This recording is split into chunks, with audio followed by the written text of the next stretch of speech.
दोस्तों आज मैं आपको ऐसे 5 म्यूचुअल फंड्स के नाम बताऊंगा जहां आप मंथली सिर्फ 10,000 रुपए इन्वेस्ट करके अगले जस्ट 8 से 10 साल के अंदर 40 से 50 लाख का वेल्थ क्रिएट कर सकते हैं। शायद आपको ये इम्पॉसिबल लग रहा होगा बट ये सच है। मैक्सिमम इन्वेस्टर्स 95% से ज्यादा इन्वेस्टर्स के साथ प्रॉब्लम है कि वो लोग 7, 8, 10 गहरे म्यूचुअल फंड में इन्वेस्ट करते हैं और बाद में कहते हैं कि म्यूचुअल फंड बेकार है। म्यूचुअल फंड में इन्वेस्ट करके एक अच्छा खासा वेल्थ क्रिएट करना, अमीर बनना इम्पॉसिबल है। बट क्या आपको पता है बाकी 5% इन्वेस्टर्स, सीरियस इन्वेस्टर्स क्या करते हैं? एक सीरियस इन्वेस्टर के पोर्टफोलियो में मैक्सिमम 5 म्यूचुअल फंड होते हैं। वो 5 म्यूचुअल फंड 5 अलग अलग कैटेगरीज के होते हैं। इसलिए अगर आप भी उन 5% सीरियस इन्वेस्टर्स की तरह एक अच्छा खासा वेल्थ क्रिएट करना चाहते हैं म्यूचुअल फंड में इन्वेस्ट करके, तो आपको भी 5 बेस्ट अलग अलग कैटेगरी चुनना होगा और हर एक कैटेगरी से एक बेस्ट फंड पिक करना होगा। आज इस वीडियो में हम उसके बारे में ही डिस्कस करेंगे। एट फर्स्ट हम 5 बेस्ट अलग अलग कैटेगरीज को सिलेक्ट करेंगे एंड हर एक कैटेगरी से एक बेस्ट फंड पिक करेंगे। 5 बेस्ट कैटेगरी सिलेक्ट करते समय आपको एक बात जरूर ध्यान में रखना होगा, आपको रिस्क एंड रिटर्न दोनों को बैलेंस करना होगा। ऐसा नहीं होना चाहिए कि mid cap and small cap से तो ज्यादा रिटर्न मिलता है इसलिए हम पांचों fund mid cap and small cap को मिलाकर ही पिक करेंगे। ऐसा कभी भी नहीं होना चाहिए। आपको रिस्क एंड रिटर्न दोनों को बैलेंस करके ही कैटेगरी को सिलेक्ट करना चाहिए, क्योंकि जहां रिटर्न बहुत हाई होता है प्रोबेबली वहां रिस्क भी बहुत हाई होता है। जैसे कि mid cap and small cap से हायर रिटर्न मिलता है बाकी सारे कैटेगरी की तुलना में। ये हायर रिटर्न के साथ साथ आपको ये भी ध्यान में रखना होगा कि ये मिड कैप स्मॉल कैप ज्यादा वॉलेटाइल भी होते हैं। जब स्मॉल कैप में डाउनफॉल आता है, स्मॉल कैप गिरता है, वो 20-25% तक गिरता है। इसलिए जब भी आप 5 कैटेगरीज को सिलेक्ट करेंगे आपको ये बात ध्यान में रखना होगा, 5 कैटेगरीज को मिलाकर ओवरऑल रिस्क एंड रिटर्न में बैलेंस होना चाहिए। रिस्क के कंपैरेटिवली रिटर्न ऑलवेज हाई होना चाहिए। एक बेस्ट म्यूचुअल फंड पोर्टफोलियो में आइडियली ये 5 कैटेगरीज होना चाहिए। वो 5 कैटेगरी कौन कौन सी है? एक लार्ज कैप, एक फ्लेक्सी कैप, एक मिड कैप, एक स्मॉल कैप एंड एक टैक्स सेवर फंड यानी ELSS फंड। आपके लिए कैटेगरीज जरूर अलग हो सकता है बट ध्यान में रखना होगा रिस्क एंड रिटर्न में बैलेंस होना चाहिए। आज हम इन 5 कैटेगरीज में से हर एक कैटेगरी से एक बेस्ट फंड को सिलेक्ट करेंगे एंड 5 बेस्ट म्यूचुअल फंड की एक पोर्टफोलियो बनाएंगे। यहाँ आपके लिए जरूर एक डिस्क्लेमर है कि मैं कोई सेबी रजिस्टर्ड एडवाइजर नहीं हूँ और ना ये वीडियो आपके लिए किसी भी तरह का कोई इन्वेस्टमेंट टिप्स है और ना ही इस वीडियो में मैं किसी म्यूचुअल फंड या AMC को प्रमोट कर रहा हूँ या आपको सजेस्ट कर रहा हूँ। आप किसी भी म्यूचुअल फंड में इन्वेस्ट करने से पहले खुद एनालिसिस करिए या फिर एक सेबी रजिस्टर्ड फाइनेंशियल एडवाइजर से एडवाइस लीजिए। मेरा ये वीडियो सिर्फ एनालिसिस एंड एजुकेशन पर्पस के लिए है, आप इसको फाइनेंशियल एडवाइस या टिप्स ना समझिए। हमारा फर्स्ट कैटेगरी, सबका favourite category, flexi cap category. ये फ्लेक्सी कैप का मतलब क्या है, क्यों ये फ्लेक्सी कैप कैटेगरी सबका फेवरेट है एंड फ्लेक्सी कैप कैटेगरी में टॉप 3 फंड कौन कौन सी है, अगर आप वो जानना चाहते हैं उसके ऊपर हमने ऑलरेडी डिटेल एनालिसिस कर चुके हैं। उस वीडियो का लिंक इस वीडियो के नीचे डिस्क्रिप्शन बॉक्स में है, आप वहां से जरूर चेकआउट करिए। आज हम सिर्फ कैटेगरी का नाम, उस कैटेगरी का बेस्ट फंड एंड उसका एनालिसिस करेंगे। फ्लेक्सी कैप कैटेगरी का बेस्ट फंड पराग पारिक फ्लेक्सी कैप फंड, शायद ये नाम आप भी सुने होंगे। इस फंड का लास्ट 3 ईयर CAGR यानी रिटर्न 22.85%, लगभग 23%, 5 year return 20.49% and 10 year return 18.19%। Last 2-2.5 साल मार्केट लगभग साइडवेज पर चल रही है यानी मार्केट से कोई रिटर्न नहीं मिल रहा है। उसके बावजूद भी इस फंड का रिटर्न इतना हाई है क्योंकि इस कैटेगरी का फंड चुनने का प्रोसेस ही अलग है, इसलिए तो फ्लेक्सी कैप कैटेगरी सबका फेवरेट है। इस फंड का AUM यानी एसेट अंडर मैनेजमेंट 1,29,782 करोड़, यानी इस फंड में इन्वेस्टर्स का 1,29,000 करोड़ रुपया इन्वेस्टेड है।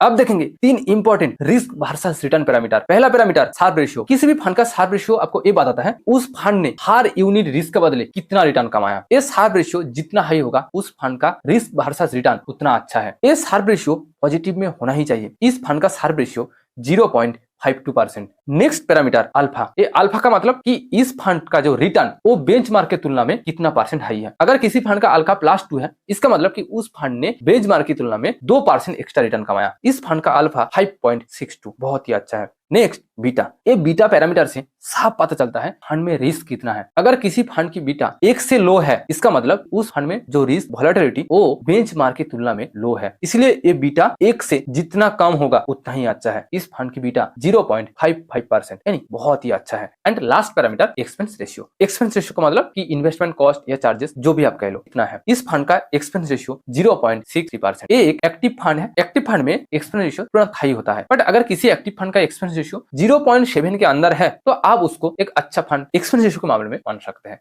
अब चलते हैं हमारा सेकंड बेस्ट कैटेगरी। हमारा second best category large cap category. Large cap का मतलब कि जो फंड लार्ज कैप स्टॉक्स में इन्वेस्ट करते हैं। लार्ज कैप कैटेगरी में रिस्क बहुत ही लो होता है, सबसे लो होता है एंड रिटर्न भी थोड़ा एवरेज मिलता है बट ऐसा नहीं है कि लो मिलता है। लार्ज कैप कैटेगरी में best fund HDFC BSE Sensex index fund. क्यों ये बेस्ट है इसका एनालिसिस भी इस वीडियो के नीचे डिस्क्रिप्शन बॉक्स में है, आप वहां से जरूर चेकआउट करिए। इस फंड का last 3 year return 13.10%, 5 year return 13.33% and 13.15%। एक लार्ज कैप इंडेक्स फंड है और लार्ज कैप इंडेक्स का बेंचमार्क रिटर्न भी इसके बराबर ही है। इस फंड का AUM 9,200 करोड़ है, यानी इस फंड में इन्वेस्टर्स का 9,200 करोड़ रुपया इन्वेस्टेड है। इस फंड का अल्फा -0.21%, बट शार्प रेशियो अच्छा है 0.57% एंड इस फंड का जो बीटा यानी रिस्क वो 0.92%, यानी एक से कम है, इसका मतलब अच्छा है। इस फंड का एक्सपेंस रेशियो, एक इंडेक्स फंड है, इंडेक्स फंड का एक्सपेंस रेशियो बहुत ही लो होता है। इस फंड का एक्सपेंस रेशियो 0.07%। यहाँ आपके लिए एक डिस्क्लेमर है, मैंने अभी तक जो 2 फंड के नाम बताया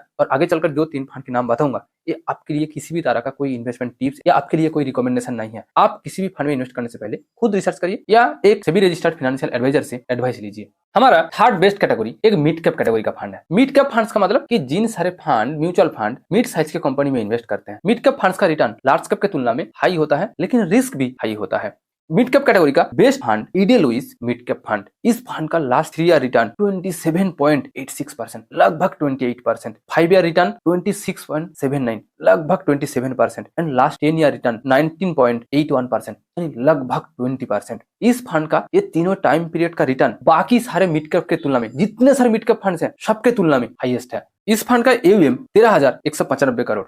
इस फंड का शार्प रेशियो 0.11%, अल्फा 17.34%, यानी बेंचमार्क की तुलना में 17% ज्यादा रिटर्न दिया इस फंड ने एंड इस फंड का बीटा 0.94%। मैंने पहले ही कहा कि मिड कैप में रिस्क थोड़ा हाई होता है, इसलिए मिड कैप का बीटा भी हाई होता है। बट इस फंड का एक्सपेंस रेशियो मुझे काफी इंप्रेसिव लगा। इस फंड का expense ratio 0.40%। Generally mid cap small cap fund का एक्सपेंस रेशियो हाई होता है, बट इस फंड का एक्सपेंस रेशियो बहुत ही अच्छा है, बहुत ही लो है।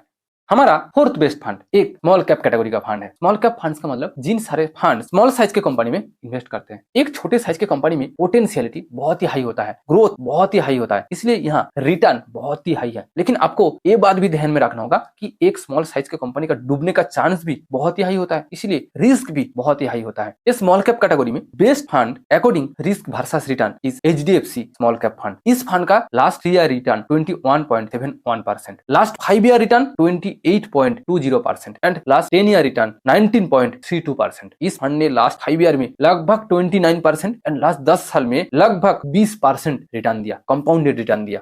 इस फंड का AUM 38,412 करोड़। इस फंड का शार्प रेशियो -0.04%। इस फंड का अल्फा 15.11%, बहुत अच्छा है इस फंड का अल्फा। इस फंड का बीटा 0.94%। जैसे कि मैंने पहले ही कहा कि बीटा से रिस्क एंड वोलेटिलिटी पता चलता है। इस फंड में रिस्क एंड वोलेटिलिटी, क्योंकि एक स्मॉल कैप फंड है इसलिए इसमें रिस्क एंड वोलेटिलिटी थोड़ा हाई है एंड इस फंड का एक्सपेंस रेशियो 0.67%, यानी अच्छा है। अब चलते हैं हमारा लास्ट बेस्ट कैटेगरी की तरफ। हमारा लास्ट बेस्ट कैटेगरी एक टैक्स सेविंग फंड यानी ELSS फंड। ELSS का मतलब इक्विटी लिंक्ड सेविंग स्कीम। इस कैटेगरी में 2 बेनिफिट्स हैं। ये आपको टैक्स सेविंग बेनिफिट देता है एंड आपके लिए वेल्थ भी क्रिएट करता है। ये ELSS फंड में इन्वेस्ट करके आप 1.5 लाख तक का टैक्स सेविंग कर सकते हो। ये ELSS कैटेगरी में best fund SBI ELSS tax saver fund. इस फंड का last 3 year CAGR 28.80%, 5 year CAGR यानी रिटर्न 28.25% एंड 10 ईयर रिटर्न 16.27%। यहाँ आपको कम लगता है? यहाँ आपको 2 बेनिफिट्स मिल रहा है, tax saving benefit and wealth creation benefit, वो भी इतना हायर रिटर्न के साथ। इस फंड का AUM 32,600 करोड़ के आसपास है। शार्प रेशियो 0.43%, बहुत ही अच्छा है, very good Sharpe ratio. Alpha 2.11%, ये भी अच्छा है। बीटा 0.95%, यानी वोलेटिलिटी यानी रिस्क थोड़ा सा हाई है। इस फंड का एक्सपेंस रेशियो 0.92%। इस कैटेगरी के सभी फंड में एक्सपेंस रेशियो थोड़ा हाई होता है। ये है हमारा 5 बेस्ट कैटेगरी का 5 बेस्ट म्यूचुअल फंड। आप ये जरूर बताइए आपके हिसाब से 5 बेस्ट कैटेगरी कौन कौन सी होना चाहिए एंड उस हर एक कैटेगरी में बेस्ट फंड कौन कौन सी है। आप आपके राय कमेंट में जरूर लिखिए। जिसके कमेंट के ऊपर ज्यादा लाइक मिलेगा हम उस पोर्टफोलियो को इस चैनल में पोस्ट के थ्रू शेयर करेंगे। अगर आपको मेरा वीडियो पसंद आई तो प्लीज वीडियो को लाइक करिए एंड दोस्तों के साथ शेयर करिए। अगर आपने ये इन्वेस्टोलॉजी चैनल को अभी तक सब्सक्राइब नहीं किया तो प्लीज सब्सक्राइब करिए ताकि आपकी तरफ से मुझे कुछ वैल्यू मिले। Thank you for watching this video. See you again.